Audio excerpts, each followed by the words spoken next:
गर्न नसक्ने काम उहाँले आँट्नुभयो। त्यो आँटलाई चाहिँ कदर गर्नुपर्छ दोषीलाई। अब यो अवस्थामा गुज्रेर उहाँको छोरीको मेरो छोरा पनि अटिजम हो होइन। मलाई धेरैले भन्नुहुन्छ तेरा समकालीनहरू ठाउँ ठाउँमा खुसी त किन नआएको मेरो पारिवारिक पृष्ठभूमि मेरो छोरालाई किन कारणले गर्दाखेरि अलिकति खोज्नु पऱ्यो। बिचरा ऊ असाध्यै राम्रो कलाकार। अब पारिवारिक के हो त्यो राष्ट्रले के उसलाई सजाय दिनु पऱ्यो गलत बनाएर दोषी ठहर गर्नु पऱ्यो होइन भने उसलाई न्याय दिनु पऱ्यो। त्यसले गर्दाखेरि छोरीको उपचारको लागि अमेरिका गएको भन्ने कुरा मैले सुनेको योभन्दा अरू केही बुझेको छैन। तर राष्ट्रले चाहिँ नि उसलाई सल्टाइदिनु पऱ्यो। त्यो झन्झटबाट समस्याबाट समाधान गरिदिनु पऱ्यो। होइन भनेदेखि एउटा कलाकारलाई त्यो बिचमा बिलाक बन्दमा राख्नु त भएन नि। मेरो भनाइ त्यही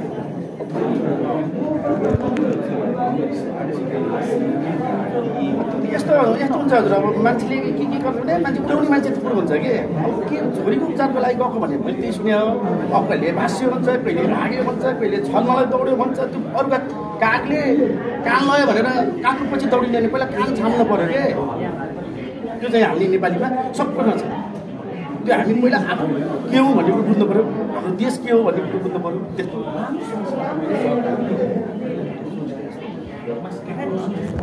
अहिले घोडा चढ्ने मान्छे कहिले लड्छ, काहीँ चुकेको पनि हुनसक्छ। तर त्यो राज्यले बनाउनु पऱ्यो नि त। राज्य त चढ्ने राज्यले चाहिँ उसले त तँ यहाँनिर चुकिस यसो कि दोषी हो भने त ठहर दिनु पऱ्यो। दोषी ठहर गर्नु पऱ्यो। दोषी हो भनेदेखि होइन भने त्यो पिछेमा राख्नु भयो। बिचरा साह्रै अब हेर्दाखेरि त माया लाग्छ होइन। असाध्यै ट्यालेन्ट, असाध्यै राम्रो कलाकार यो सीताराम खड्टे। म नेपालमा अहिले जति पनि कलाकारहरू हुन्छ दिग्गजदेखि नयाँ पुस्ता कलाकार उहाँहरूभन्दा पृथक र असाध्यै ट्यालेन्ट बहु प्रतिभाशाली भर्सिटाइल। उसको तारिफ गरेर साथै छ त्यस्तो राम्रो।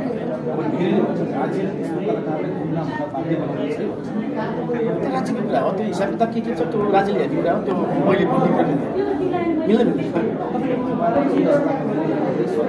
मैले के पनि हेरेको थिएँ। मैले धन्यवाद भन्दा के पनि शुभकामना भन्दा के पनि हेरेको थिएँ। मैले सल्युट गरेँ त पनि अहिले अहिले त्यो आँट त मान्छु। राष्ट्रले गर्नु चाहिँ चिज आँटेको शान्तिमा आँट ठुलो आँट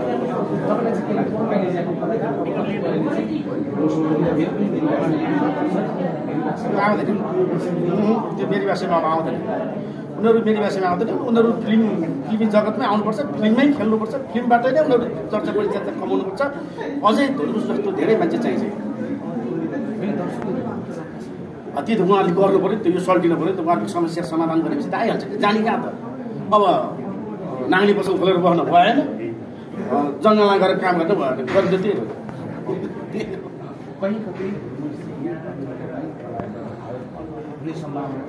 मैले अहिले भन्छु किताबले पनि ल्याएर जाँदाखेरि आज राम्रो बस्छ भोलि के कसलाई थाहा हुन्छ। तपाईँलाई भर्खर जाँदा जाँदै लड्ला खुसी आउँछ हुँदैन के भन्नु छैन।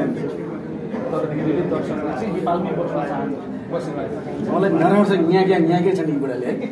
त्यो विषयमा म केही भन्न चाहन्दिनँ। धुर्बुस इज भेरी गुड एक्टर। के भन्नुहुन्छ फिल्म हेर्ने दर्शकलाई धन्यवाद दिनुहुन्छ। लोकन्ती जहाँ जहाँ हुनुहुन्छ छैन भनेदेखि हेर्नुहोस्। हेरिसकेको छ भने अझ प्रचार गरिदिनुहोस्। लास्ट टाइम त्यही